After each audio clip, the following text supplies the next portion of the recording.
Fala pessoal, sejam muito bem-vindos a mais um CryptoPickers, aqui a nossa primeira live da semana, né? Segunda-feira, 10 horinhas da manhã aqui, como sempre, começando a semana trazendo para vocês uma análise aqui, né, bem interessante do que a gente está fazendo com os nossos analistas da Mercurius Asset, né? Hoje a gente está aqui com o Igão. Igão tá à distância, né, Igão?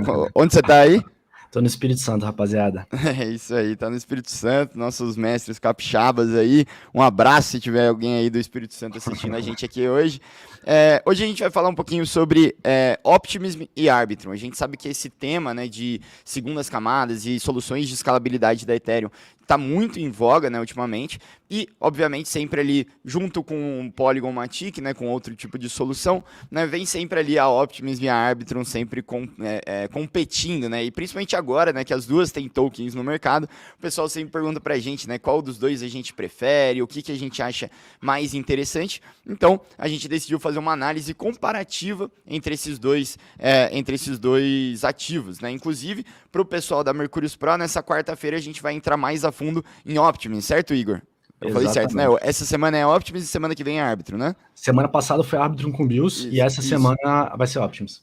Exatamente. Então, bom dia aí a todo mundo, ao Kisk, o Well, bora, let's go. É isso aí, pessoal. Já vou pedir para vocês irem deixando o like, né? Se vocês gostaram desse tema aqui que a gente trouxe para vocês, eu acho que sim, né? Normalmente o pessoal gosta quando a gente fala desse tipo de token, né? Então eu já vou começar, assim, não vou ficar enrolando muito, só pedir aqueles likes lá que já são padrão, né, aqui pra gente.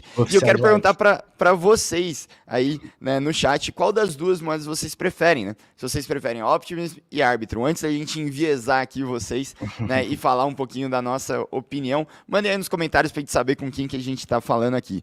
Mas, Igão, pode ir lá, eu vou compartilhar aqui sua tela, e daí eu acho que você já consegue mexer, né? Legal, já consigo mexer aqui. Então, pessoal, Boa. só recapitulando aqui e alinhando legal que a gente vai apresentar hoje na live é o seguinte. Na semana passada, o Bills aqui no Pickers, ele fez uma introdução de como os rollups realmente funcionam, né? E a gente está com a ideia aqui de trazer mais ou menos essa série de lives explicando como os rollups funcionam, como os Optimism rollups funcionam, como que os Ikis rollups funcionam e fazendo sempre essa comparação entre os projetos que estão no mercado atualmente. A ideia aqui é comparar Optimism e Arbitrum do ponto de vista técnico, tá, gente? Então, no final as pessoas até falam que a gente fala e não chega em nenhuma conclusão. No final, a gente vai chegar numa conclusão para vocês de qual projeto hoje tem a melhor arquitetura do ponto de vista técnico, tá? Na live aqui não vai dar para ficar falando de ecossistema, falar de dinâmica competitiva, falar dos projetos lá dentro, porque senão a gente faria uma live de 3 horas aqui, né? O Bills, na semana passada, fez uma live mais aprofundada da Arbitrum, entrando também no ecossistema, e para quem é assinante, eu vou fazer uma live na live de assinantes falando sobre o ecossistema da Optimus, tá? Então aqui a gente vai falar exclusivamente do ponto técnico.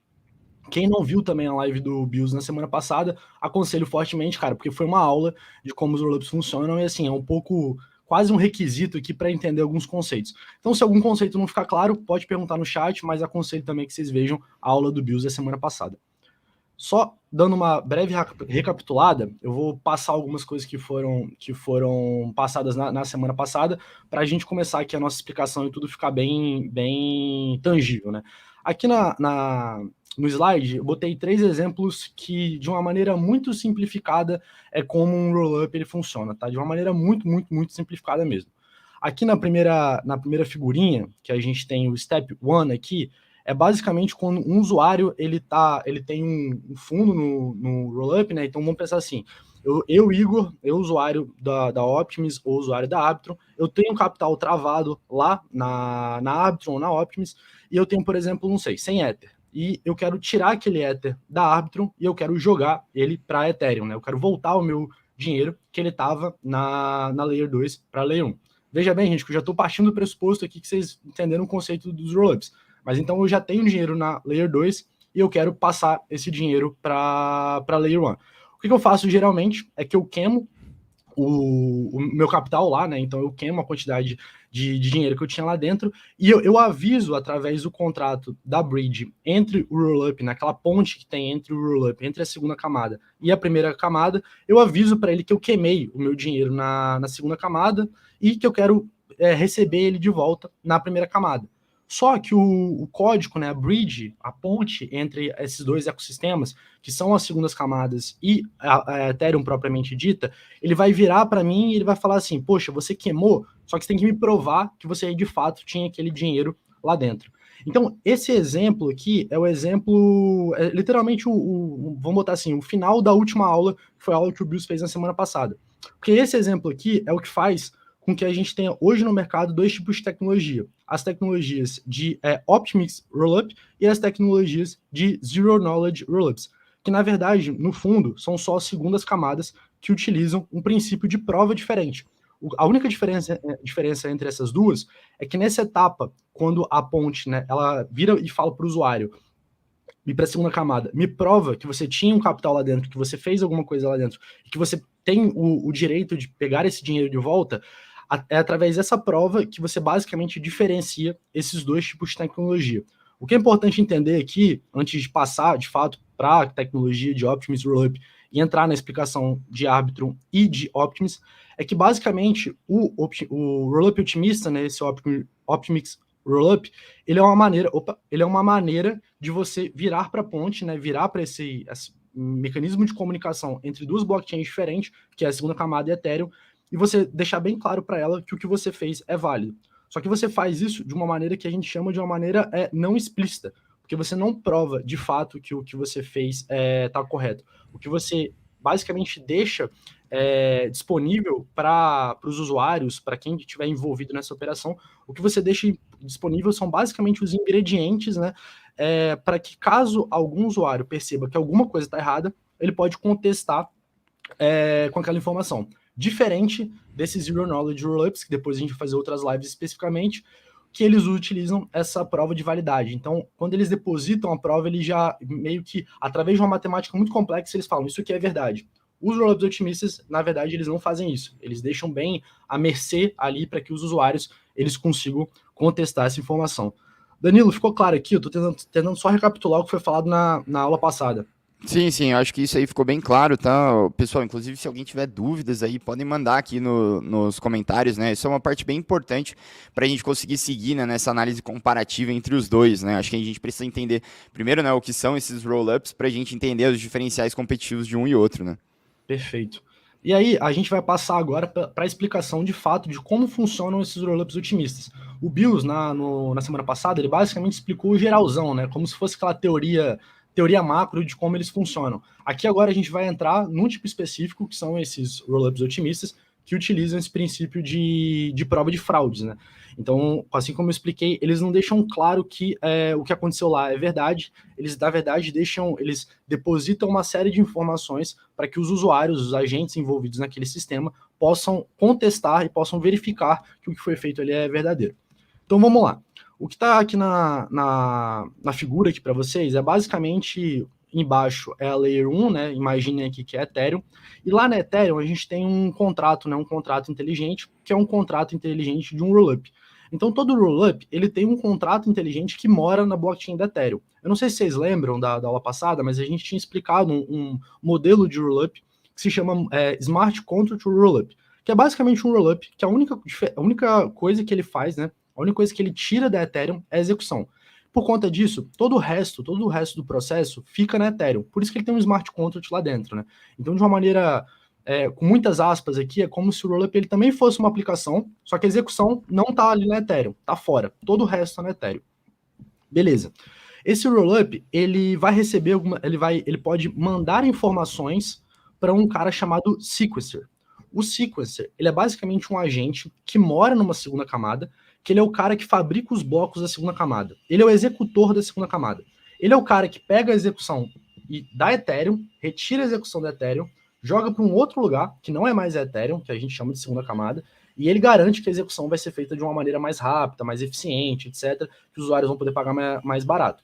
O que acontece? Esse sequencer, ele pode receber transações de duas maneiras diferentes. Ele pode receber tanto a transação do contrato lá da primeira camada, como ele também pode receber transações da própria segunda camada. O que eu quero dizer com isso? Se eu sou um usuário da primeira camada e eu quero, por exemplo, depositar um dinheiro na segunda camada, eu posso fazer isso através da primeira camada. Eu vou lá no contrato, deposito, sei lá, 10 Ether e meus 10 Ether são travados e eles são liberados lá na segunda camada. E quem recebe essa informação é o sequencer. mas eu também posso mandar uma informação para o Sequencer já da segunda camada. Então pensa que eu já tenho os meus 10 Ethereums na segunda camada e eu quero lá no Uniswap trocar tudo isso por USDC, por exemplo. O que eu posso fazer é que eu já estou na segunda camada e eu mando essa transação para o Sequencer. Então o Sequencer, numa segunda camada, ele é basicamente esse agente que ele é o executor. Ele recebe as transações para garantir que essas transações elas vão ser processadas e os usuários vão conseguir fazer o que eles desejam. Só que o que acontece? Quando você manda uma transação para o Sequencer, ele basicamente ele recebe aquela transação e ele vai emitir um recibo daquela transação. Ele vai virar para o usuário e falar assim, ó, recebi sua transação, ela está aqui computada, eu não executei ela ainda, mas eu vou executá-la para você. E por conta disso eu vou te dar um recibo.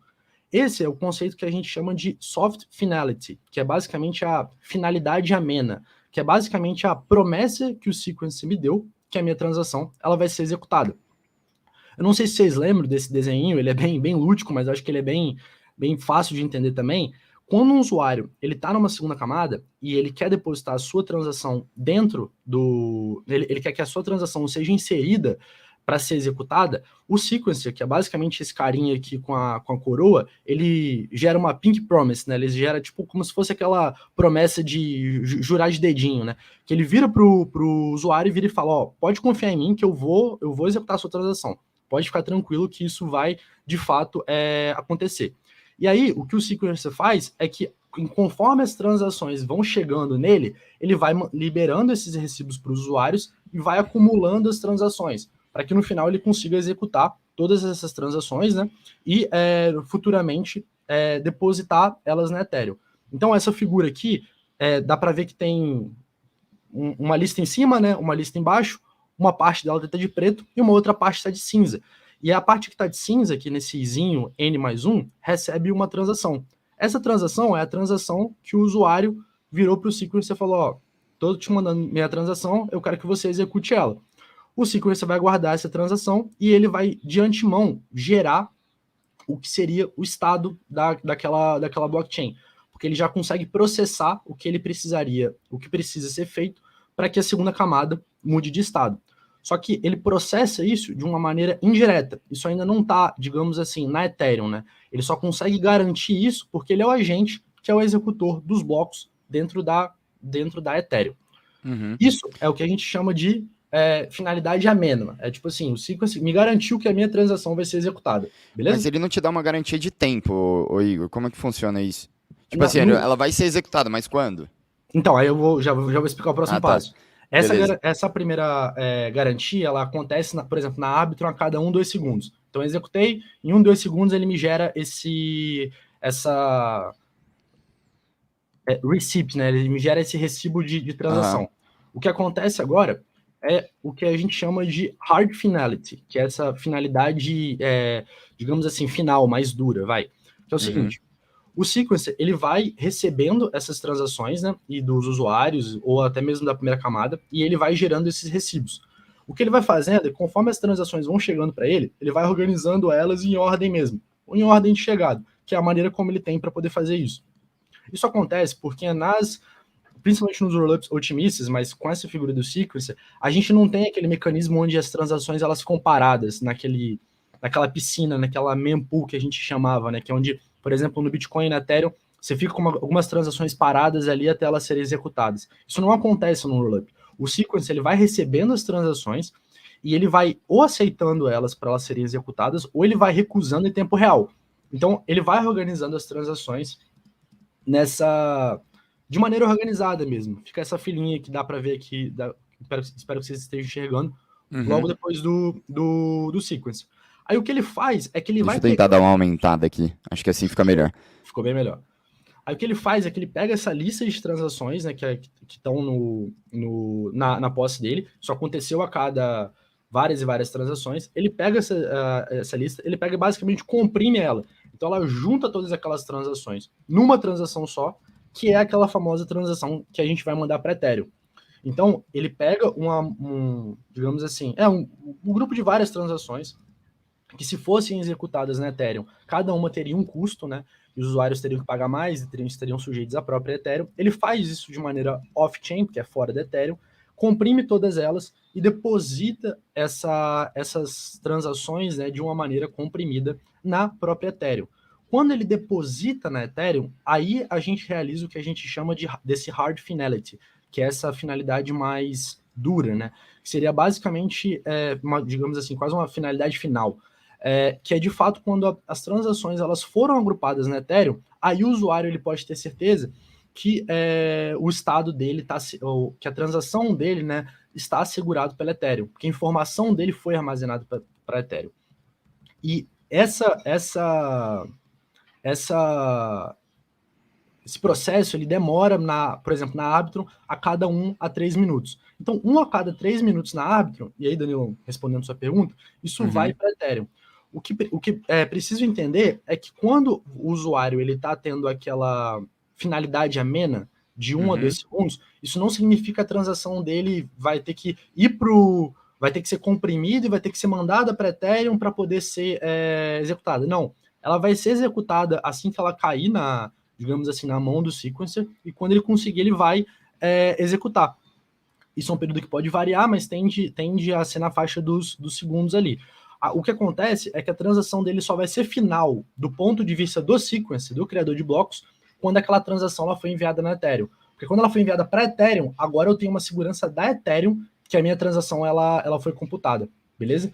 Então, não é que eu preciso esperar minha transação ir para Ethereum. Só que quando ela vai, aí eu tenho segurança que não vai, que, digamos assim, o bloco não voltaria, minha transação ela não seria revertida, beleza? É basicamente assim que funciona, né? É o modelo, digamos assim, o modelo genérico. Como isso funciona na prática? O sequencer, ele manda esse grupo de transações e ele manda o que seria o estado velho do rollup. Então, ele manda o estado velho do rollup e manda o grupo de transações. E aí, o smart contract de Ethereum olha aquilo e fala, ó, ele está mandando o estado velho e ele está mandando o grupo de transações. O estado velho dele bate com o estado velho que eu tinha armazenado, que era o último estado que ele tinha enviado. Então, provavelmente aquilo tá correto. E a Ethereum vai e aceita o grupo de transações dele e pega o estado novo. Esse estado novo é um estado que é um pouco difícil de explicar, eu vou explicar depois na parte de validadores, mas é uma garantia não tão certa assim de que o rollup ele foi atualizado de uma maneira correta. Tanto que aqui, se vocês conseguirem ver, logo depois que tem esse hard finality, você tem um L2 pre-state root, você tem um L2 post-state root e tem o Caldeira. O que é cada um desses caras? O Caldeira é o espaço da Ethereum que o sequencer deposita o grupo de transações. Então, aquele emaranhado de transações compactas vai para essa função. Ela é uma função mais barata. Por isso que as Layer 2 também são mais baratas. A Layer 2 Pre-State Root aqui, ela não está... esqueci o nome, ela não está tracejada agora, porque ela já estava na Ethereum. Ela já tinha sido armazenada por uma operação antiga. E ela já está, digamos assim, certinha ali. O que acontece é que quando o sequencer deposita a informação, ele compara se o rollup compara se o estado que o sequencer mandou está correto com o que ele tem, e ele aceita o novo estado que o sequencer está mandando, que seria o novo estado daquela blockchain. E ele deixa ali num período meio de espera mesmo, né? Por isso que ele está tracejado, porque ele ainda não tem certeza se aquele estado ele é o estado final. Uma coisa que é importante entender aqui, que é aí que vai a diferença clara entre os rollups otimistas e os ZK rollups, é que os rollups otimistas não verificam isso. Então a Ethereum não vai verificar se esse estado, se esse L2 post-state root está correto. Ele não vai fazer isso. A única coisa que ele vai fazer é verificar se o estado antigo que foi enviado para ele bate com o que ele já havia armazenado. Se isso acontecer, ele pode aceitar o estado novo. Não cabe a Ethereum verificar se o estado está certo ou não. Por isso que ele é um rollup otimista, né? Porque a Ethereum aceita que o que foi feito foi verdadeiro. E aí, o que é interessante entender aqui? A execução ela foi feita fora da Ethereum. Ela foi feita lá pelo sequencer, numa Layer 2, num outro cenário. Só que o estado mesmo, a maneira como, digamos assim, a foto de que aquela blockchain ela é de fato exatamente aquilo, isso é assegurado pela Ethereum. Por que isso é assegurado pela Ethereum? E eu vou até explicar a figura aqui para vocês. A Ethereum basicamente tem os blocos dela lá, passando de um bloco para o outro. As informações, elas são depositadas em cada um desses blocos. Então pensa que um bloco desse aqui, desse bloco azulzinho claro aqui, vamos pensar esse segundo bloquinho claro azul aqui. Ele é isso aqui. Ele é esse blocão aqui que está recebendo essa L2 pre-state, essa L2 post-state e esse caldeira. Então ele basicamente está recebendo essas informações. Quando ele recebe essas informações e passa um tempo e o bloco da Ethereum mesmo ele é finalizado, que esse é um outro conceito importante, isso também acontece na Ethereum, né? A Ethereum você pode fazer uma operação lá dentro, mas não necessariamente uma operação ela é consolidada. Isso é consolidado depois de 12 minutos. Quando isso passa, aí a Layer 2 ela pode gerar o estado verdadeiro dela, porque ela consegue olhar para a primeira camada, ela olha as transações que foram depositadas e ela consegue fazer um processo que a gente chama de derivação. Ela deriva o estado dela da Layer 2. Isso aqui é importante entender, porque isso aqui é como se fosse uma parte da teoria nova dos rollups. Era um entendimento que a gente não tinha no passado. A gente achava que os rollups eles depositavam as transações e o estado e ficava ali só para verificar. Mas o que a gente tem notado é que os rollups eles têm mudado para basicamente só garantir que o seu estado vai de fato mudar quando ele foi alterado na Layer 1. Por isso que a gente fala que a Layer 2 ela herda a segurança da Layer 1, porque ela vai alterar o estado, ela vai garantir que as coisas realmente estão corretas só quando for armazenado na primeira camada. Até aqui ficou claro, Danilão? Sim, eu acho que ficou claro, mas a gente poderia fazer uma pausinha aqui para algumas dúvidas que surgiram que são bem interessantes aqui, ô Igão. O Flávio Leal, ele tá perguntando, então não tem MEV em Rollup? Legal. Então, Flávio, hoje você pode fazer MEV em Rollup, poderia fazer MEV em Rollup. Você pode só compartilhar rapidinho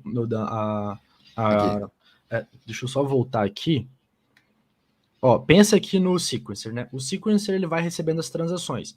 O sequencer, a gente parte de uma premissa que ele vai organizar essas transações por ordem de chegada, que ele vai organizar de uma maneira honesta. Mas o sequencer poderia, por exemplo, olhar para um grupo de transações e arbitrar, por exemplo, uma diferença de preço entre, sei lá, um pool na Uniswap e um pool na SushiSwap de algum usuário que eventualmente está até querendo pagar mais para ele. Então, sim, o sequencer ele poderia fazer um MEV, porque ele tem o direito, né, de organizar as transações da maneira como ele quer. Por que isso não acontece hoje? Porque os sequencers, eu ia falar isso mais para frente, mas já adiantando, eles são esses entes centralizados pelas empresas dos rollups. Então, rola meio que uma confiança, né? Voltando até no desenhozinho aqui, rola uma confiança entre os usuários e o sequencer, entre as aplicações e o sequencer, que isso não vai acontecer. Esse ponto de MEV em Rollup é inclusive um dos grandes motivadores que fazem com que a descentralização dos sequencers não seja algo tão trivial. Porque hoje, a empresa por trás da Arbitrum, a empresa por trás da Optimus, podem me garantir que não vai ter MEV.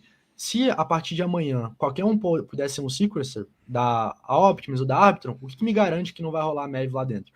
Então, como isso é um ponto bem sensível ainda, os grupos de desenvolvedores de Layer 2 têm mantido o sequencer como centralizado, né? Mas, aí respondendo a pergunta, isso não necessariamente indica que não poderia rolar MEV. Não acontece MEV por uma questão de confiança que os usuários têm com as desenvolvedoras desses protocolos. Ficou claro? Muito bom, excelente, cara. E assim, o Kiske aqui ele também está fazendo uma pergunta bem interessante. Essas soluções resolvem as questões das altas taxas cobradas na rede da Ethereum? Sim, porque o que é preciso entender é que a Ethereum ela é um computadorzinho que ela tem várias funcionalidades. Uma das funcionalidades dela é executar um programa, a outra é armazenar um programa, armazenar a memória de um jogo. Então vamos supor assim, a Ethereum ela pode executar o jogo, mas ela também pode armazenar o estado daquele jogo. Executar é muito mais caro do que armazenar. Então o que os rollups fazem é que eles executam por conta própria, eles não mandam a Ethereum executar e eles só usam esse espaço da Ethereum para armazenar as informações, que é através desse caldeira que está ali embaixo. E como eles fazem isso num espaço específico da Ethereum e eles agrupam várias transações para depositar de uma vez só na Ethereum, você tem um barateamento das taxas. Por isso que você transacionar numa segunda camada é mais barato do que você transacionar na Ethereum. Boa. E o Luiz ele está perguntando, bom dia, né? Como que será o tempo de confirmação de 7 dias na prática, né? Eu nunca entendo se é quando eu faço uma ponte de uma rede otimistas para Ethereum, para Arbitrum, uma TIC, etc. Legal. E aí a gente vai para a explicação final, que é a explicação dos saques. que é que eu chamei de finalidade suprema, né? Não existe um termo para isso, né? Os artigos eles não falam, então eu batizei aqui de finalidade suprema, que é a finalidade dos saques. Que é o que acontece? Quando você faz uma transação, seja você está transacionando, vamos botar no cenário mais simples, né? Você está transacionando da Layer 2 para Layer 1 e vice-versa. Quando você faz alguma coisa na Layer 2, e aí você opera várias coisas lá, e você quer sacar para Layer 1, você quer sacar o seu capital para Layer 1, ou até mesmo sacar para uma outra solução, nos rollups otimistas você vai ter um tempo de espera, que é esses 7 dias, esse famoso 7 dias, que é basicamente um período que é um grupo de agentes, né, que são os validadores, e a própria ponte, né, que é esse mecanismo que liga o rollup com a Ethereum, eles vão olhar para o que foi feito, e aí eles vão conseguir bater o olho nas transações, bater o olho nos estados que foram depositados ali dentro, e vão ver se o que foi feito realmente foi correto. Porque a Ethereum, como eu falei, ela não garante que isso foi feito da maneira correta, né? Ela aceita isso de maneira otimista. Então, esses agentes, eles podem processar as informações fora da Ethereum, verificar o que está certo e o que está errado, e eles têm 7 dias para virar e falar, isso que está certo ou isso que está errado. E a única coisa que é preciso entender desses 7 dias, dessa finalidade suprema, é que isso é um requisito para que eu consiga fazer os saques, tá? Isso é muito importante para eu fazer os saques. Isso não necessariamente indica que eu preciso de 7 dias para garantir que a minha transação no rollup ela foi efetuada. Isso não é verdade. Como eu expliquei, isso é feito a cada 1 a 3 minutos.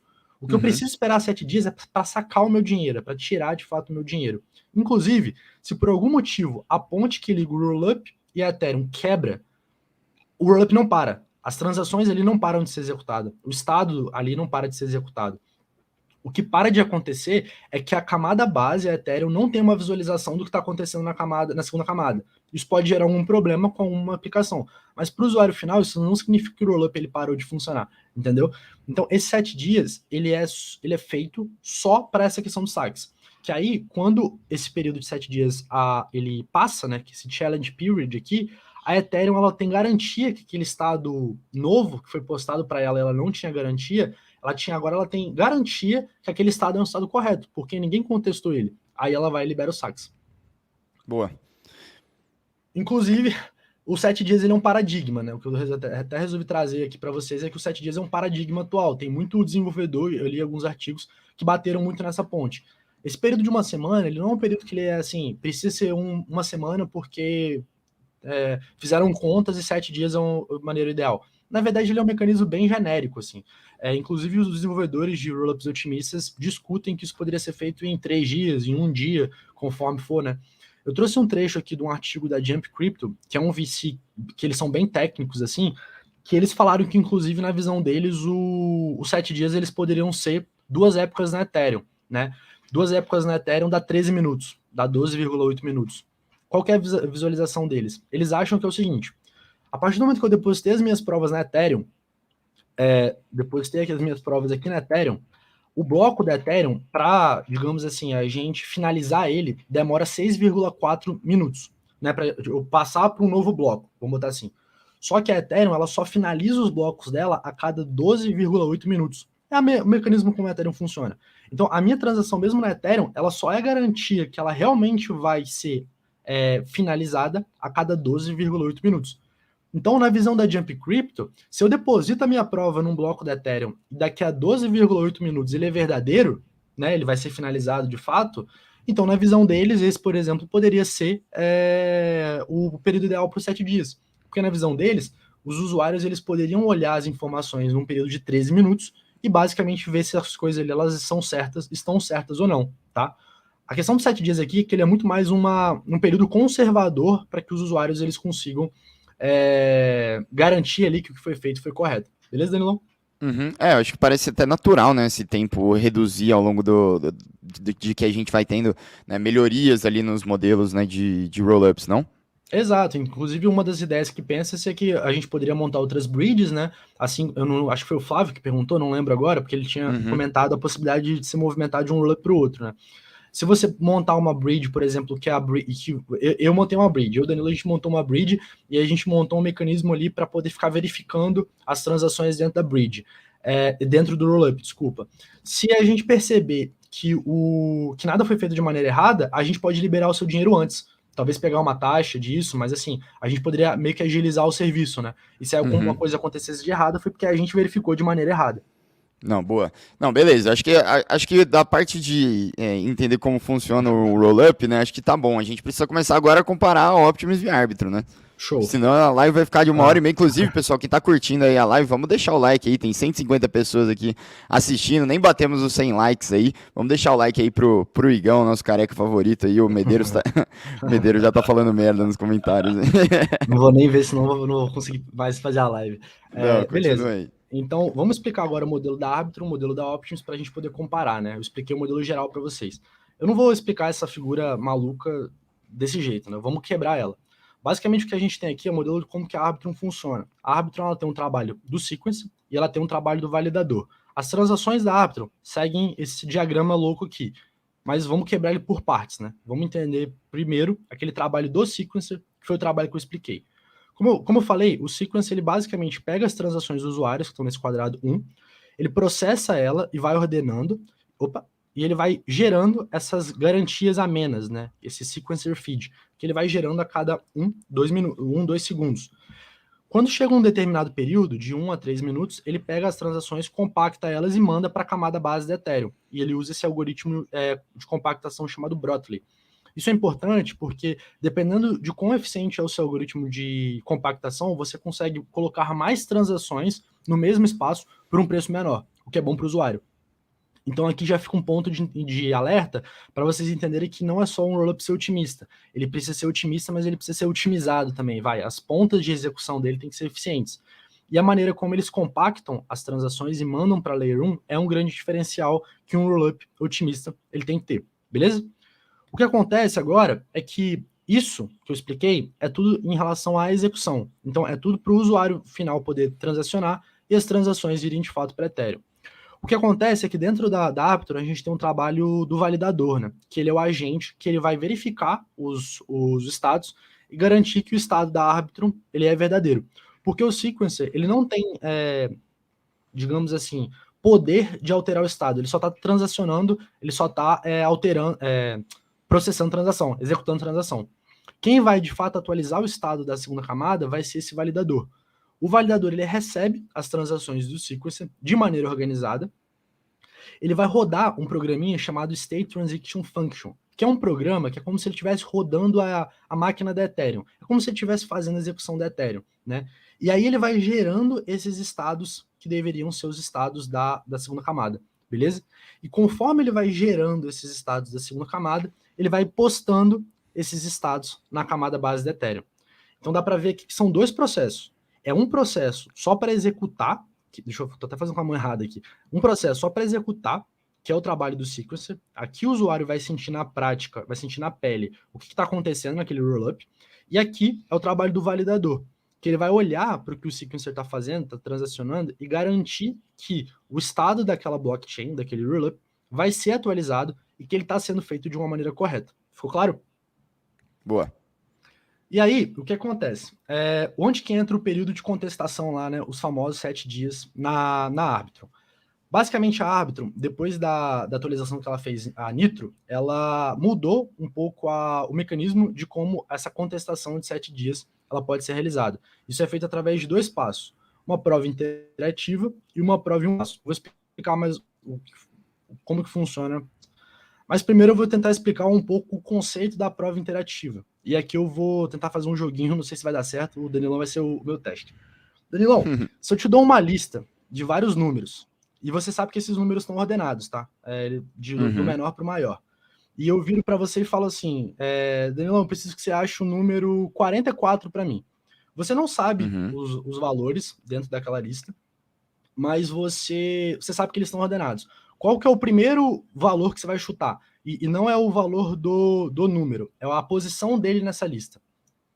Qual que é o primeiro valor? Não, eu sei que eles estão ordenados, mas eu não sei quando que ele começa. Exato.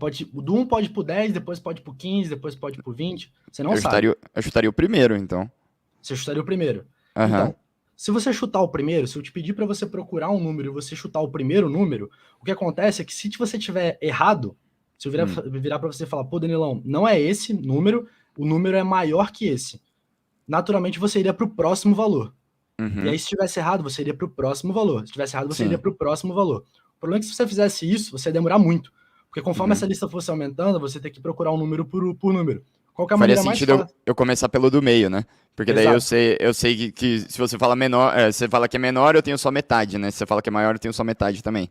Exatamente. E aí o meu processo ele vai ficando mais rápido, porque se isso aumentar muito, isso não cresce de uma maneira linear. Isso é uma Aham. explicação bem mais técnica, assim, mas a maneira como o tamanho de uma lista vai crescendo e você vai procurando qual que é o número certo ou errado, isso vai ficando cada vez mais, não vai ficando cada vez mais rápido, mas não, ele não fica tão mais difícil como se você fizesse de uma maneira linear. Isso aqui é uma Uhum. coisa que a gente chama de pesquisa binária, quando a gente quer procurar um número numa lista que a gente vê que é ordenada, e a gente tem alguns mecanismos de comparação e sabe como a gente pode andar nela de uma maneira mais rápida. Por que eu expliquei isso? Porque a maneira como os rollups otimistas estão funcionando hoje usa esse princípio, tá? Não é exatamente ele, mas usa a ideia por trás dele. Como que isso funciona? Aqui a gente tem uma lista, né? Pensa aqui que são os blocos do rollup. E a Maria, ela tá criando os blocos, né? Ela criou o bloco 93 e o bloco 94, e o João criou o bloco 95. O bloco 93 e o 95 são a continuação desse bloco 92, né? Só que acontece, o bloco 92, vamos considerar que o bloco 90, 91 e 92, eles não foram, passaram por aquela finalidade ainda. Vamos supor que eles não têm certeza se esses blocos eles são finais. A Maria, ela acha que o bloco que deve ser o que vem na frente do 92 é o 93, e o João acha que é o 95. O que acontece é que, como eles acham que são blocos diferentes, que na verdade são o verdadeiro estado, né, daquele rollup, eles podem entrar numa competição, né, eles podem entrar naquele período de contestação de 7 dias para decidir qual bloco que é de fato o verdadeiro. Como a Arbitron resolve isso, é o seguinte, ela basicamente armazena todos os estados numa outra blockchain, que a gente chama de R-Chain, e a Maria e o João, eles vão disputar nessa R-Chain qual que é o estado ideal.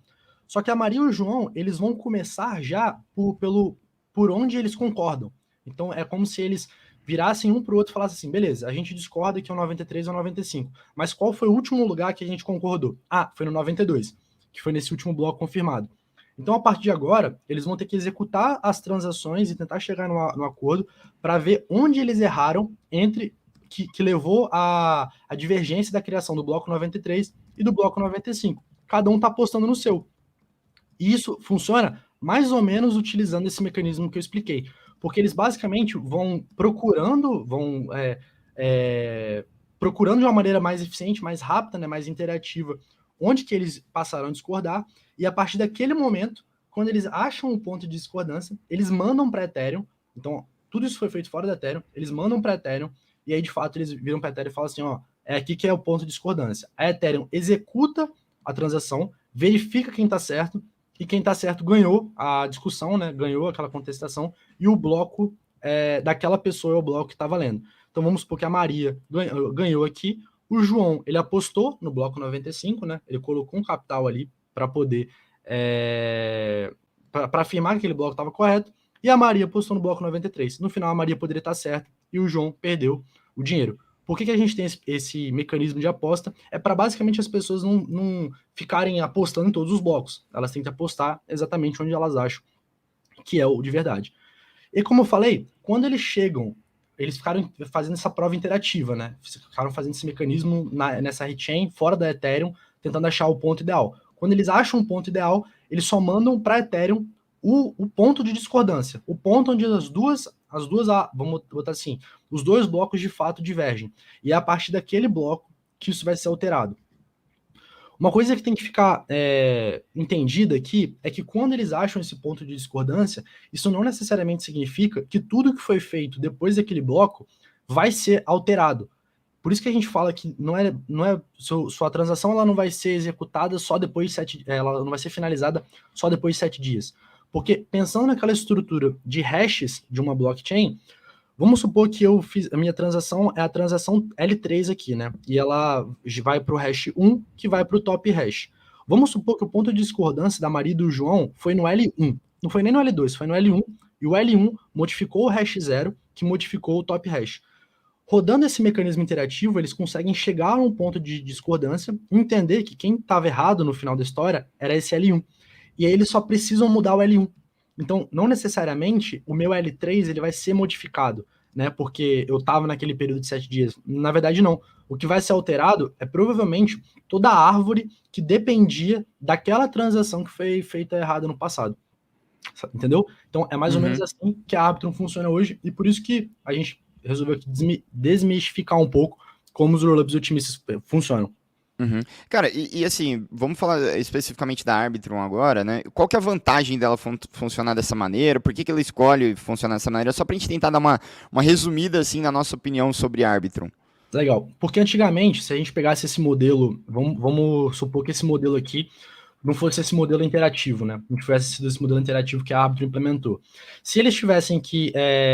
Se o João e a Maria tivessem uma discordância, eles teriam que. E isso não fosse feito de uma maneira inteligente, que é essa maneira iterativa, o modelo anterior era que basicamente eles teriam que processar todas as transações até chegar naquele momento.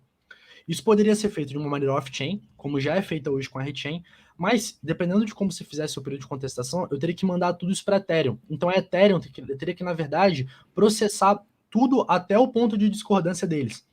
O que esse modelo faz é que ele isola para que a Ethereum só tenha que executar o ponto de discordância.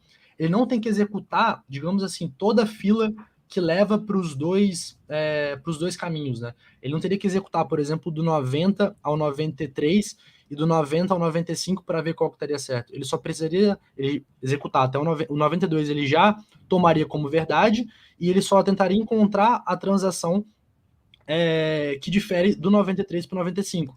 E por que isso é melhor? Porque é muito mais barato, porque a Ethereum só vai estar processando uma informação, uma transação só, um grupo bem menor de transações. Beleza? Boa, beleza. Beleza, a gente ia continuar. Não, beleza.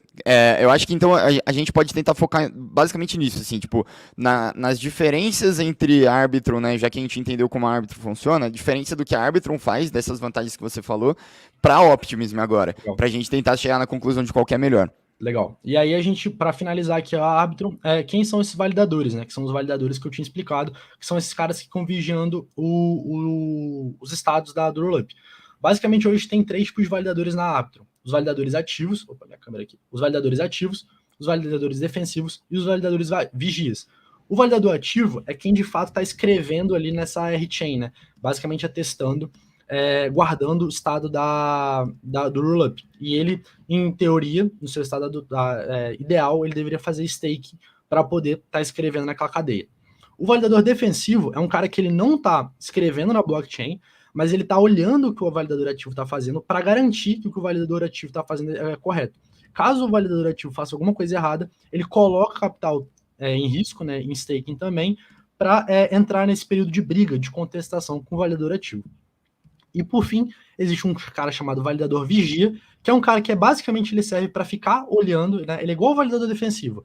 Só que quando ele vê que alguma coisa está feita de maneira errada, ele só dá o alerta, ele avisa, ó, tá errado, mas ele não faz mais nada. Ele não entra nesse período de contestação. Ele basicamente fala que tá errado, avisa, né, para o sistema e não faz mais nada. Cabe ao validador defensivo, se alguma coisa tiver sido feita errada, brigar com o validador ativo. Então hoje na Arbitrum, esses três caras que basicamente garantem que o estado da Arbitrum ele tá ok. Agora eu vou explicar para vocês como isso funciona na Optimus para a gente poder fazer algumas comparações, beleza? Isso aqui era o modelo que a gente entendia como o modelo ideal para os rollups, né? Que é basicamente as transações sendo mandadas para o sequencer gerando um grupo de informações que são as transações do estado e mandando para o bloco da Ethereum. Quero dizer para vocês que no caso da Optimus não funciona mais assim. O que eu quero dizer, na verdade, é que assim, o racional ele até que segue esse modelo. Só que a Optimus, depois de uma atualização que foi feita em novembro de 2021, ela basicamente deixou um mecanismo de prova de fraude dela em construção, né? Por isso que eu até botei o construção volte em breve. Porque, na verdade, é como se a Optimus tivesse virado e falado assim, essa parte aqui de challenge period, L2 post state root, toda essa parte aqui de contestação e onde as provas elas vão poder ser realizadas, cara, por hora isso tá desligado, não existe isso. Então, aqui começa a entrar um ponto de diferença entre a Optimus e a Arbitrum hoje. Hoje, a Optimus ela não tem o seu mecanismo de prova funcional. Ela funciona com um mecanismo muito similar àquilo que eu expliquei no começo da apresentação, que é até parecido com o que a Arbitrum faz, né? Só que ela não tem validador e ela não tem esse mecanismo de prova. Basicamente, a única coisa que ela faz é aquele processo do sequencer. Esse processo do sequencer. Ela pega as transações e joga para Layer 1 e depois ela deriva o seu estado da Layer 1. Quando as transações estão na Layer 1, ela consegue atualizar o estado dela para Layer 2. Então, de maneira geral, a Optimus ela tem, vou dizer esse defeito, né? Ela tem só esse mecanismo que, tipo assim, hoje a Optimus ela é menos segura do que a Arbitrum, se a gente fosse parar para pensar. Porque se alguma coisa estiver errada nos estados, eu não posso fazer nada. Não tenho como contestar isso. É tudo de confiança do sequencer da Optimus. Uhum. Tanto que aqui eu deixei até o print, né, que esse sistema de prova da Optimus ele está desligado, ele está sobre desenvolvimento. Basicamente, os usuários precisam confiar que o proposer, né, que o sequencer está submetendo as informações de uma maneira correta. Isso aconteceu porque em novembro de 2021 a Optimus mudou a máquina virtual dela para o VM 2.0, na ideia de criar um rollup ainda mais eficiente. E desde então o sistema de provas da Optimus está desligado. Então, assim, é um ponto de falha, né, um ponto de segurança que a Optimus apresenta em relação à Arbitrum atualmente, beleza? Uhum. Assim, na prática, o que que isso significa realmente? Tipo, é uma falha muito grande? É algo que vai ter que ser desenvolvido no futuro, Igor? É algo que vai ser desenvolvido, eu vou entrar nisso agora para a Optimus, mas é algo que, digamos assim, o quanto de confiança que eu tenho que ter na Optimus ele é muito maior.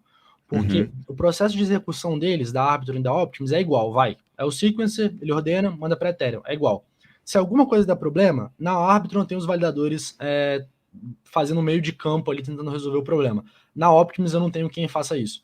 Então, Aham. se alguma coisa der problema, assim, cara, num cenário bem hipotético, talvez os usuários teriam que alertar, a Optimus teria que ver que fez alguma coisa errada, e a Optimus teria que mudar tudo na mão, né? Enquanto a Arbitrum já tem um mecanismo ali para que isso seja feito de uma maneira interativa. Ela já olharia aquela prova, faria a prova interativa, só alteraria aquele estado específico, né? Então, o modelo da Arbitrum ele já está mais pronto, vai. Uhum.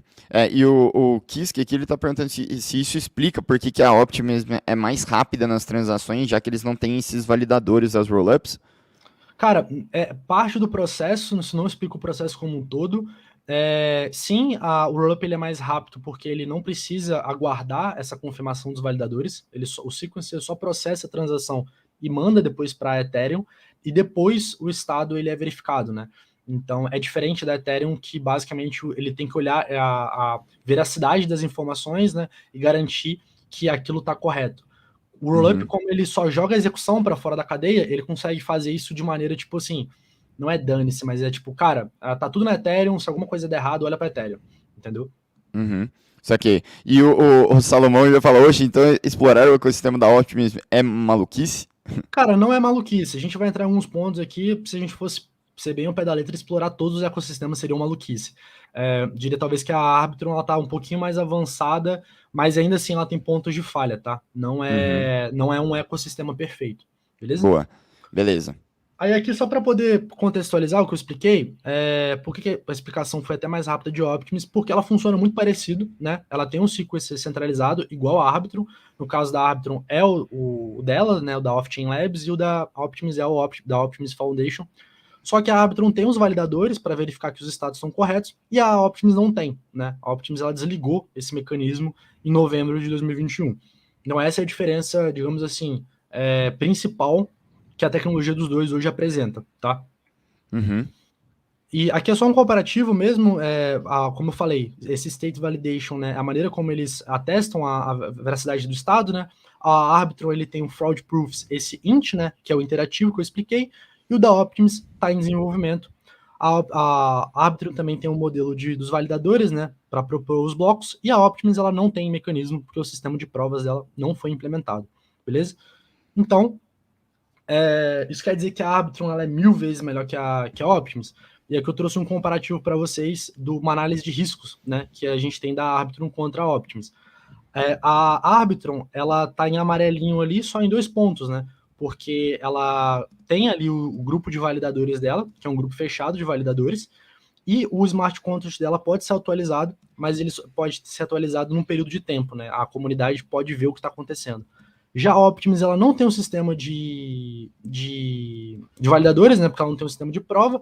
Por isso que o State Validation e o Validator Failure estão em vermelho, porque ela não possui nem validador e nem sistema de prova.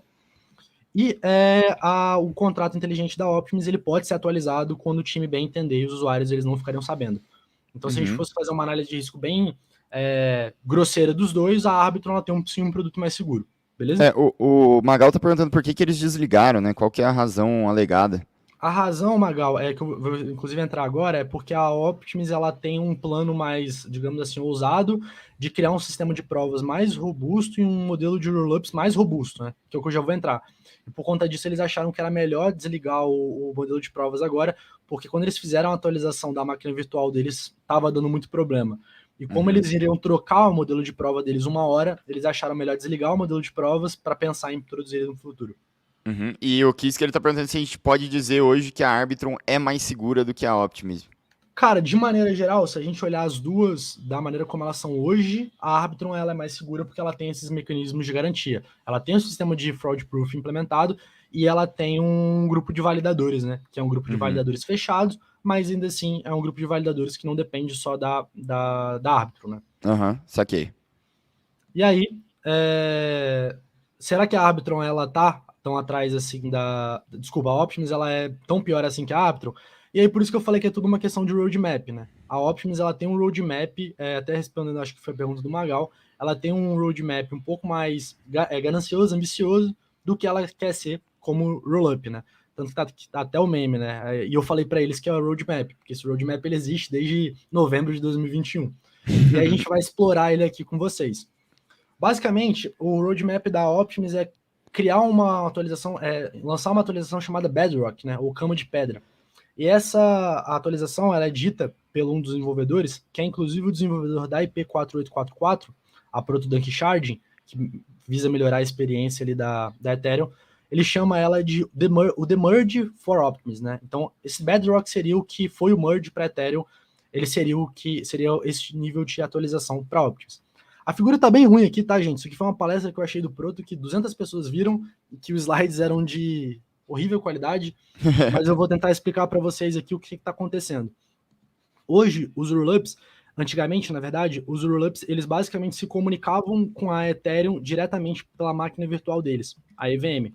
E hoje, eles até fazem isso. Essa figurinha que está embaixo, eu sei que está meio complicado de ver, mas ela basicamente tem uma caixinha vermelha, uma amarela, uma caixinha verde, tá escrito EVM nas duas, e elas estão se comunicando com a EVM de cima, que é Ethereum. E dá para ver que tem uma caixinha em cima da Ethereum, que é a caixinha da Beacon Chain, né, a camada de consenso da Ethereum.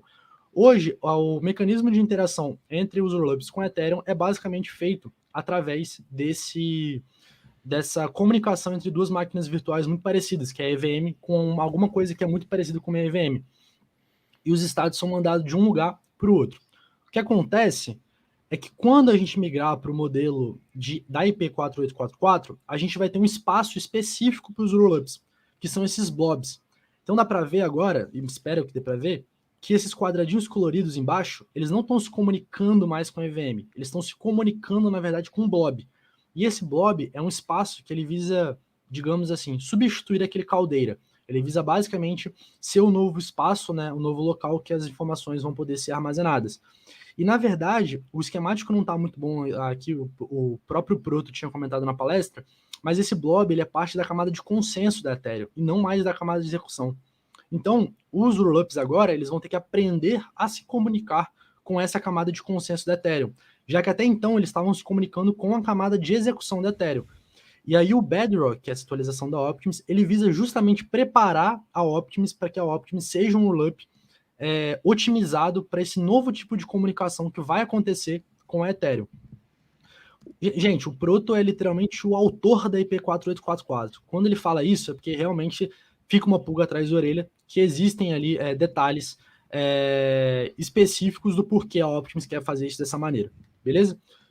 E um ponto que ele levanta é que hoje nenhum rollup ele está basicamente caminhando para atender a IP4844 de uma maneira correta, né? De uma maneira eficiente. E a Optimus, o time da Optimus, imagina que a atualização da Bedrock, ela é uma atualização da Optimus que visa responder a pergunta a pergunta é: como construir um melhor rollup, considerando que a gente tem uma IP 4844 vindo pela frente, a gente tem um modelo de charging novo vindo pela frente, né?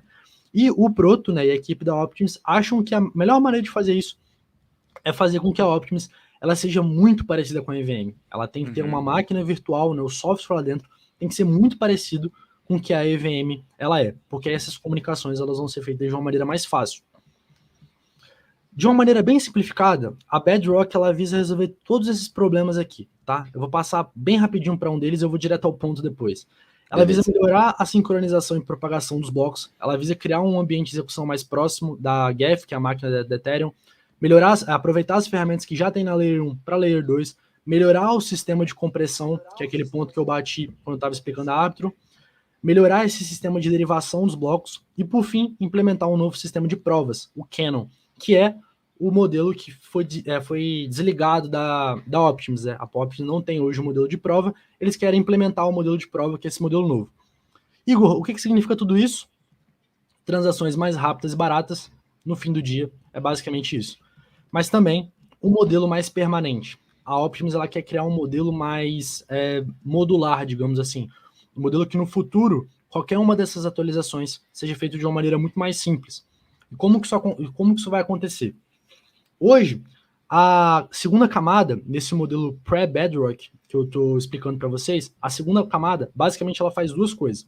Ela executa as transações e ela deriva o estado dela das transações que foram depositadas na Layer 1. Então, ela basicamente faz esses bets e proposals, né, que são as transações que são enviadas. Na outra ponta, ela recebe os depósitos da Layer 1, tudo que foi depositado na Layer 1 com intenção de ir para a Layer 2, ela recebe, e ela recebe aqueles dados dela que lhe foram guardados na Layer 1, para ela conseguir chegar no estado da Layer 2 dela. Esse é um modelo simples, e dá para ver aqui que qualquer alteração que resolva ser feita em alguma dessas pontas pode alterar o sistema como um todo, porque cada setinha dessas está fazendo mais de uma coisa. O que a Bedrock quer fazer é que ela basicamente quer criar um modelo na qual os validadores e os sequencers delas têm uma comunicação mais modular com a Ethereum. Então agora, com esse novo espaço, esse blob, a Ethereum vai conseguir guardar as transações lá e retirar as transações para poder derivar o estado dela. Mas ela também vai conseguir se comunicar com a camada de execução da Ethereum, com a EVM, de uma maneira diferente da maneira como ela comunica os dados que ela só está querendo armazenar e verificar se estão corretos. Então agora, basicamente a Bedrock, com a Bedrock no futuro, a gente teria várias atualizações para a Optimus ser mais rápida e mais eficiente, mas também ela seria formada por mais blocos, que poderiam ser substituídos no futuro, né? E atualizações poderiam ser feitas para que a Optimus virasse um rollup otimista ainda mais eficiente. No fim do dia, o que eles planejam lá no futuro com Bedrock, quando estiver implementado, tiver tudo certinho, é que você cria um modelo tão fragmentado, tão até confuso de explicar, que são todos esses quadrados, que cada parte do rollup ele não seja dependente de outra parte. Então, se eu tenho, por exemplo, um batcher, que é o cara que pega as transações e comprime elas e manda para a Layer 1, ele já vai ser um cara que ele vai ser diferente do cara que eventualmente está mandando a prova dos estados. E a comunicação entre uma camada de execução e uma camada de consenso da Ethereum e da Optimus, essas coisas elas vão começando a ser feitas de uma maneira que agora a gente só tem uma função sendo realizada por cada um desses caras para se comunicar com cada um dos outros caras. É como se eu e o Danilo a gente estivesse movimentando dinheiro, só que a gente está movimentando dinheiro e para eu passar o dinheiro para o Danilo, eu tenho que mandar vários formulários para ele. Agora, e eu mando todos esses formulários juntos. Agora, se, por exemplo, o Bill estivesse aqui e o Bill fosse responsável por uma outra parte do meu rollup, eu mando alguns formulários para o Bill e eu mando alguns formulários para o Danilo. Se alguma coisa, a interação minha e com o Danilo pudesse ser otimizada, eu altero só a comunicação entre eu e o Danilo, mas eu não altero a minha comunicação com o Bill. E aí o meu modelo ele é mais permanente, porque eu consigo modificar cada bloco do meu rollup como se fosse um Lego. Dentre isso, a Optimus planeja implementar esse modelo de sistema de prova delas, que é só uma parte desses blocos aqui. É só esse bloco, esse modelo pós-Bedrock, esse Data Provider aqui, né? O primeiro quadradão no canto superior esquerdo. E esse modelo do Canon, né, ele não é muito diferente do modelo da Arbitrum, tá? Inclusive, ele funciona de uma maneira muito parecida. Tanto que eu coloquei aqui um print de um desenvolvedor da Optimus, e ele falou, cara, o Canon ele funciona de dois mecanismos. Um challenge game, que seria quase aquele jogo interativo que a Arbitrum faz, e um The Single Step Execution, que seria basicamente aquela prova passo. Então ela funciona esse Canon, que é o novo sistema de provas que a Optimus planeja implementar, ele é muito parecido com a Arbitrum, tá? Só que a única diferença dele, eu não resolvi trazer aqui porque eu confesso que eu ainda não entendi tão a fundo ainda, é que ele utiliza um mecanismo para poder atualizar o estado dele utilizando o hash antigo. Então ele faz uma matemática maluca lá que ele consegue prever o hash, ele consegue prever a transação que gerou um hash, que em tese nem deveria acontecer, para poder já gerar um estado novo de uma maneira mais segura. É algo bem, bem complexo, que é uma maluquice que a Optimus quer implementar, eu estou acompanhando para ver se vai dar certo, mas o que é fundamental entender é que o racional da prova de fraudes deles não é muito diferente do que a Arbitrum faz, tá? Só que é um modelo que ele não está implementado ainda.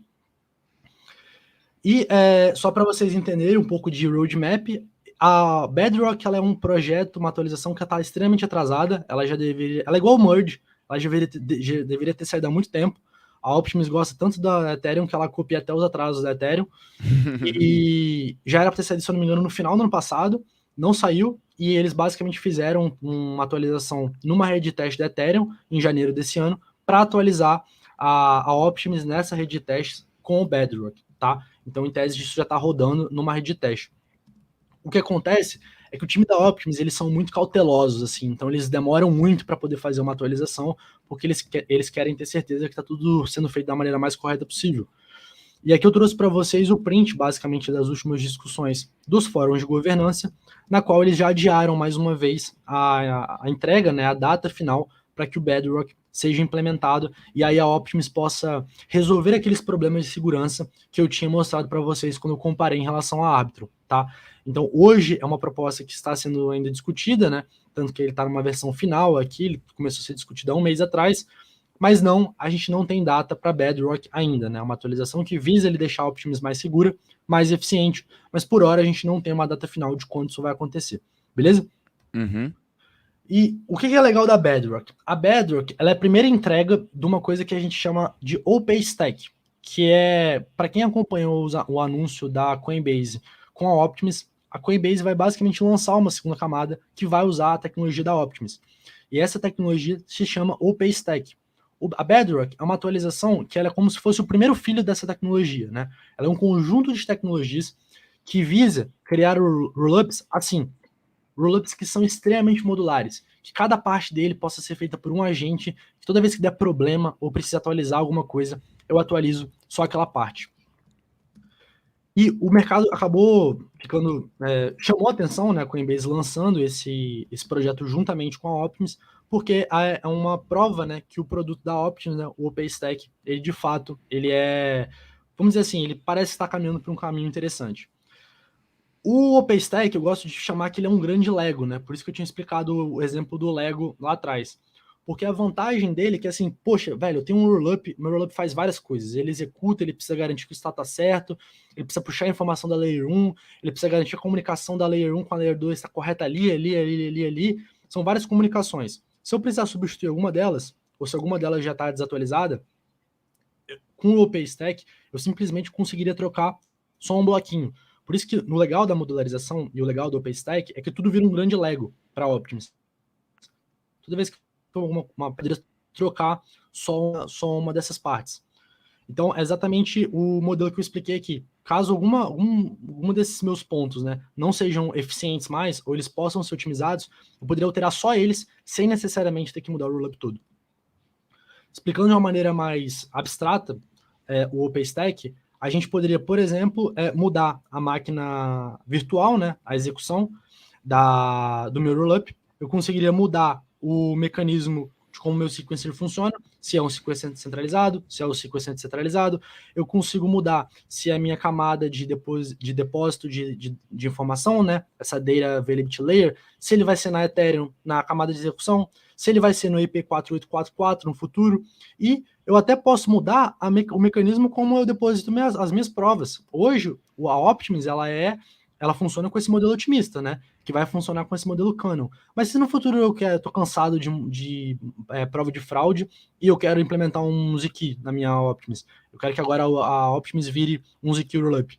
Em tese, na concepção ali do time da Optimus, isso seria possível. E aqui é um exemplo legal que eles dão vários exemplos de como rollups diferentes poderiam ser construídos com o OpenStack. A gente poderia seguir essa primeira figurinha aqui, que é esse EVM Equivalent Optimus Rollup, que ele basicamente é um rollup, ele usa EVM e ele usa um sistema de prova de fraude, que no fundo é a própria Bedrock, é o que a Optimus vai ser no fundo. Só que eu também posso pegar, em vez de eu usar a prova de fraude, eu pego e uso uma ZK-Proof, essa ZKP, que está em verdinho aqui na figura do meio. E aí agora, nada mudou na execução. A minha execução ela continua a mesma. Só que agora os meus saques, em vez de demorar 7 dias, eles podem demorar instantaneamente, né? Porque com as provas de validade, você já dá a certeza ali para a ponte que as coisas estão sendo feitas da maneira correta. E, cara, se eu quiser chutar o balde, construir algo completamente maluco, eu poderia nem criar um rollup. Eu volto para uma tecnologia antiga chamada Plasma, eu mudo a minha máquina de execução e boto uma máquina que eu bem entender, e eu boto um sistema de fraudes, de prova de fraudes, por exemplo. E eu crio, cara, um outro bicho que vai utilizar o OpenStack. É legal, porque quando eu estava estudando o OpenStack, eu cheguei a ver um rollup que era um Game Boy. Os caras conseguiram criar um Game Boy com um rollup. Porque, cara, ele não precisava usar EVM, ele podia usar o Game Boy e ficar jogando Pokémon lá, porque ele estava usando uma máquina virtual própria dele, né? Então, o legal do OpenStack, e por isso que a gente resolveu fazer aquela comparação da Arbitrum e da Optimus, o que é hoje e o que a Optimus planeja ser, né? Para que todo mundo que esteja assistindo saiba muito bem para onde os dois estão indo. É que a Optimus ela tá caminhando para esse modelo, né? E ela tá gastando sola de sapato há um bom tempo para permitir que isso seja possível. Só que isso é muito bacana, só que ainda é teórico. Porque o OpenStack, ele não foi lançado. O Bedrock não foi lançado. Então, por hora, é o planejamento do time para como eles planejam que a Optimus seja um rollup melhor, né? E como eles vão poder criar esse grande ecossistema de rollups que vão usar o OpenStack. E aqui, para finalizar, alguém tinha feito uma pergunta sobre segurança no começo, né? E aí eu quero trazer para vocês por que a gente resolveu fazer essa série de lives também e mostrar algumas coisas, porque existe talvez uma falsa crença que os ZKs eles sejam tão matadores. Porque como a gente vem explicar desde a aula passada, para você criar um rollup eficiente, não é só sobre a sua prova. Se ela é uma prova de fraude, se ela é uma prova de validade, se é um rollup otimista, se é um rollup ZK. Existem várias pontas que são importantes serem construídas para que a gente, de fato, crie uma solução segura. Se a gente for olhar a Arbitrum hoje, ela tem uma solução que ela é mais segura do que a ZK Sync era e a ZK EVM da Polygon. Porque, apesar delas usarem esses mecanismos de prova de validade, elas ainda têm vários problemas que precisam ser resolvidos. Como, por exemplo, hoje, tanto a ZK Sync era quanto a Polygon ZK EVM, se eu quiser alterar o contrato inteligente deles, se o time resolver dar na telha de alterar algum código, eles podem pegar e podem alterar, e não vai acontecer basicamente nada. Hoje, se na ZK Sync era, por exemplo, você tem um problema no sequencer, né? Ou você você basicamente tem um problema no sequencer, você basicamente pode ser censurado, ou suas transações elas não vão ocorrer mais. E não vai ter nenhum validador ali para poder garantir que suas transações, que o estado da rede, ele seja verdadeiro. No caso da Polygon ZK EVM, ela tem um problema similar ao problema do sequencer. A única diferença é que ela já tem um grupo de validadores ali para ficar verificando que está tudo correndo da maneira correta, né? E aí você olha para a Arbitrum ela já está indo para um modelo que ela já está ficando um pouco mais segura que as outras soluções de segunda camada. Por quê? Para você alterar o contrato dela, que é esse upgrade bitly, você precisa esperar um tempo, então a Arbitrum, o time da Off-Chain Labs, que é o time da Arbitrum, precisa avisar, e isso é monitorado, e esse State Validation aqui, ele é basicamente a prova de 7 dias da Arbitrum, né? Aquela prova interativa. Ele, por enquanto, ele está em amarelo, porque não é um modelo totalmente aberto para todo mundo, né? É um grupo de agentes que podem participar dessa dinâmica. Na ZK-Sync, na Polygon, isso não existe, porque basicamente é uma prova de validade, né? Só que eles não têm os validadores e eles têm essa centralização, né? Esse problema de falha do sequencer. Se algum problema acontece com o sequencer da Arbitrum, você consegue ainda assim fazer com que a sua transação seja aprovada. Não vou entrar no detalhe agora, o Bills entrou nesse detalhe na live de assinantes de quarta-feira passada, mas esse é o panorama geral. A gente vai continuar trazendo aqui, a ideia é fazer algumas lives sobre ZK Rollups agora, né? Mas o que a gente resolveu fazer aqui com essas duas lives é deixar claro que os rollups otimistas, eles também têm seu valor, né? Eu era um dos caras que eu achava que eles não tinham valor algum, e aí, estudando um pouco mais deles, eu percebi que construir um rollup é muito mais do que você ter só uma prova, beleza? Cara, E muito aí, top. Eu queria só puxar aqui uma dúvida rapidinho do Kisk, que eu acho interessante para a gente não perder isso aqui. Ele pergunta então se a Optimus ela tem um projeto mais ambicioso, né? De certa forma, que a gente estava falando muito que talvez a Arbitrum seja mais segura, né? Mas talvez a Optimus, pelo roadmap que você estava falando, seja mais ousada.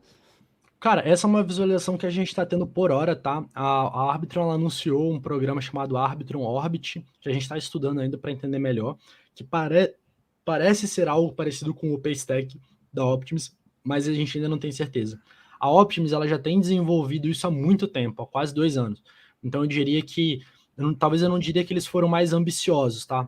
Porque eu acho que o time da Arbitrum é mais ambicioso. Eu diria que a Optimus foi mais visionária em perceber como ela poderia criar um mecanismo de rollups mais eficiente, tá?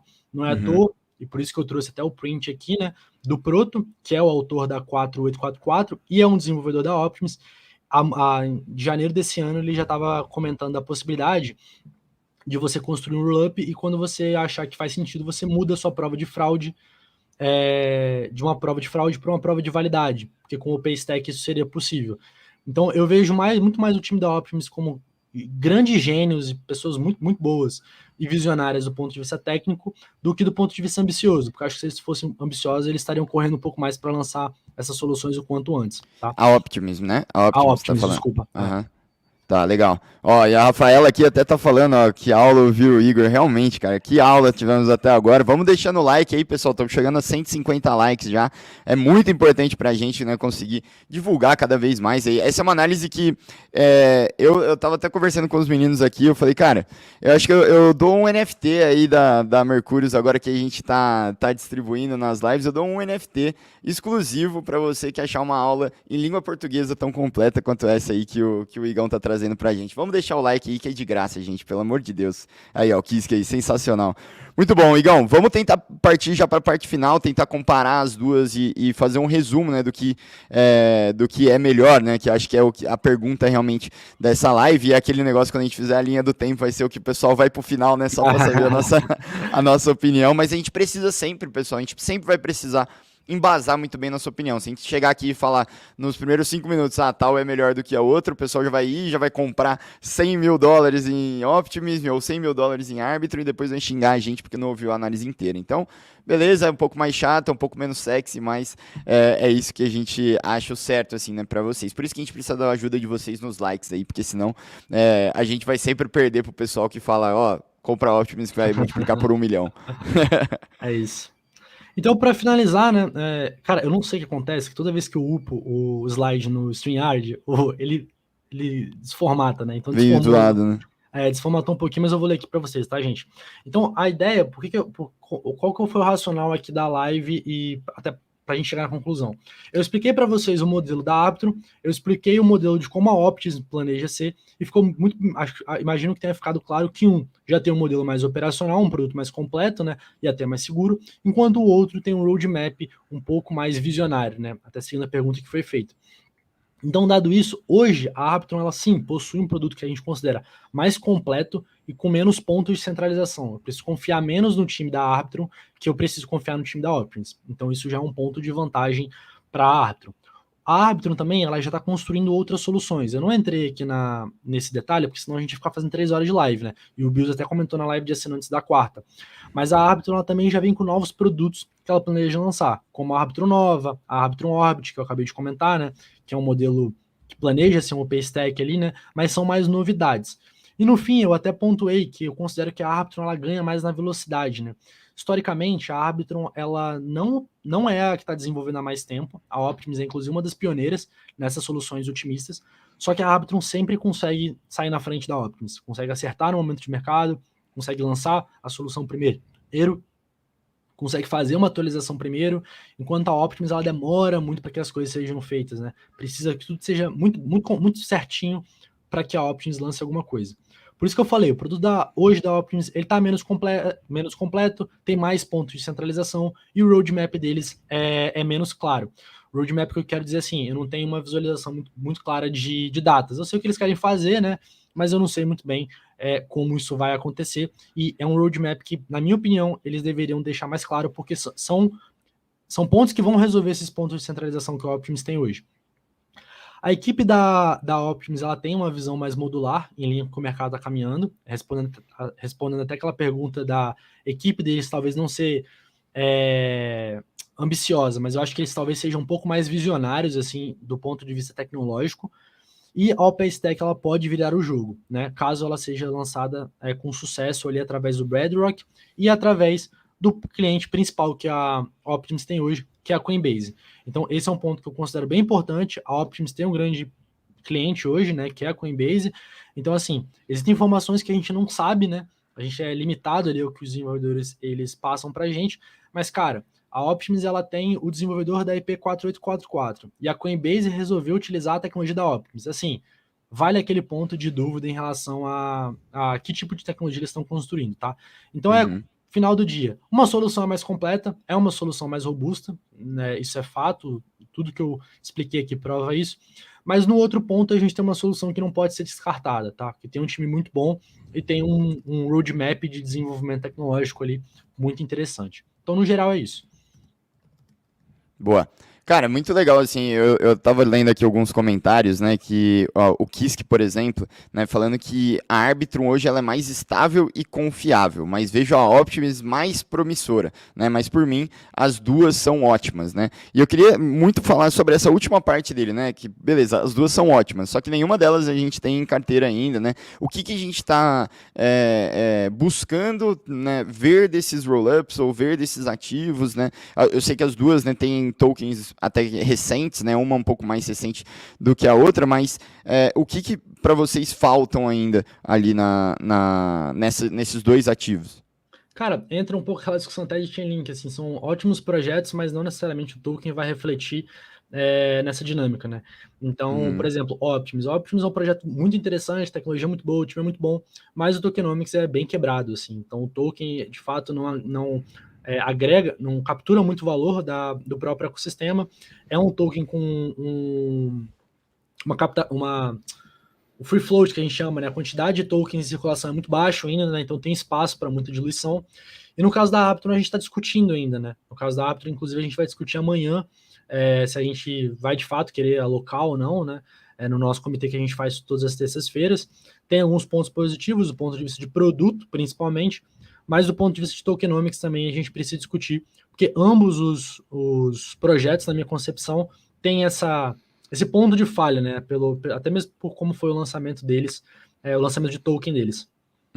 Boa. E assim, o Eduardo fala que a melhor é a árbitro, né? Os números atuais já mostram isso, né? Isso é uma coisa que a gente pode tentar discutir, né? Como que estão os números atuais, assim, né? Das duas. Legal. Cara, eu Eduardo, até queria ter trago a segunda parte da live ia ser dinâmica competitiva dos ecossistemas, mas se eu adicionasse, a gente ia ficar aqui até amanhã. Vamos falar de maneira geral, tá? Com o que a gente já tem de estudo aqui de Optimus e Arbitrum. A Optimus, ela tem um ecossistema menos aquecido que o da Arbitrum, tá? E boa parte da atividade que foi feita, que foi acumulada da Optimus, foi por conta do airdrop e das quests que eles fizeram. Então, basicamente, tem um hype, uma especulação que a Optimus vai fazer mais airdrops e os usuários eles estão lá um pouco. Depois que ela fez o airdrop, ela teve um aumento ali do número de atividades, do número de capital travado. Só que a gente também tem um ponto de receio ali, até que ponto a atividade ali dentro é orgânica e não está sendo movimentada também por possíveis especulações de airdrop de outros de outros projetos, ou até mesmo airdrop que os projetos receberam de Arbitrum, se eles não poderiam repassar isso, utilizar isso como incentivo, né? Então, no geral agora, é um pouco complicado falar qual que é melhor, porque eles estão em momentos diferentes. A Arbitrum, sim, ela tem números melhores, se a gente olhar atualmente, mas ela tem passado por esse fulgor, né? Por esse hype pós-airdrop. O que a gente nota é que o número de retenção de usuários nas duas blockchains é bem parecido, assim. E os usuários da Optimus, eles também são usuários fiéis. Existe uma base orgânica lá, né? Mas, Uhum. cara, é um tipo de coisa que só o tempo vai responder mesmo, né? A Arbitrum mesmo, ela teve um problema recentemente com o sequencer dela, né? Ficou offline. A Arbitrum também já teve outros casos que o sequencer ficou offline no passado. Então, assim, ambos os projetos têm vantagens e desvantagens. Por hora, a gente acha que a Arbitrum ela tem um ecossistema mais robusto, né? Mas não dá para tirar essa ponta aí de especulação, né? De fulgor, como eu falei, pós-airdrop, né? Então, no Uhum. geral, é isso. Sim, não, muito bom, cara. Acho que a gente consegue. Será que a gente consegue dar só uma resumida final, assim, em tudo, assim, né, no que a gente pensa e daí a nossa opinião final, Igão? Legal, vamos lá. A Arbitrum, ela tem uma tecnologia mais pronta em relação ao Optimus, tá? Ela tem um ecossistema que aparentemente também é maior e tá numa fase, digamos assim, numa fase melhor do que a Optimus está. Isso já vem acontecido há alguns meses por conta da especulação do airdrop. De tecnologia, a gente acha que o produto deles é um produto mais completo, tá? Um produto com menos pontos de falha, menos pontos de centralização. Só que na outra ponta, eles não têm aparentado ter um roadmap tão robusto como é o roadmap da Optimus em relação ao nível de entregas, porque a Optimus já é conhecida por estar esperando lançar esse OpenStack e o Bedrock há um bom tempo. Então não Uhum. dá para excluir o projeto da Optimus por conta disso, tá? Eles têm pessoas e desenvolvedores muito bons lá dentro, inclusive o desenvolvedor da IP4844 trabalha na Optimus. Então, assim, por hora, o produto da Arbitrum, ele de fato parece ser melhor, mas isso não exclui a Optimus como um produto que vai tender a evoluir, continuar a ser competitivo no longo prazo. Uhum.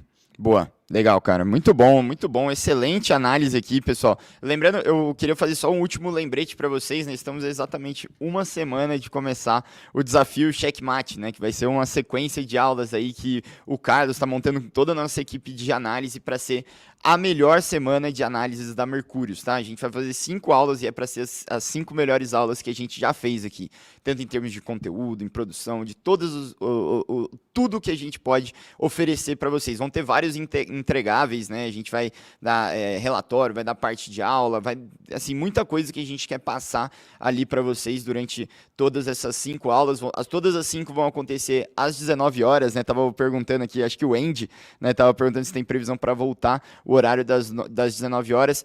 No desafio, a gente vai fazer todas elas às 19 horas, tá, Andy? Então, pessoal, a gente já tá com o link da primeira live lá, para vocês deixarem o like, o lembrete, vai ser sensacional e tem que acompanhar lá ao vivo. A gente começou a distribuir, né, os primeiros NFTs ali no sábado, com certeza vai ter distribuição também de NFT para quem estiver lá ao vivo com a gente, né? Então se inscrevam, o primeiro link da descrição aqui é do desafio Checkmate, tá? Vai ter muito conteúdo legal, não consigo, quero mostrar já para vocês tudo que a gente tá planejando.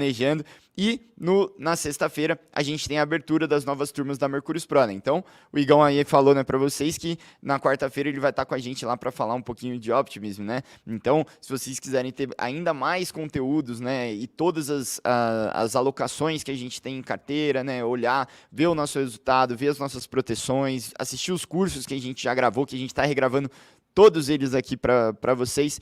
Entre na lista de espera, a gente vai começar a entrar em contato com todo mundo e na sexta-feira a gente vai abrir as vagas. Para quem não está na lista de espera, segundo o link da descrição, também o link que eu estou mandando aqui no chat para vocês agora, beleza?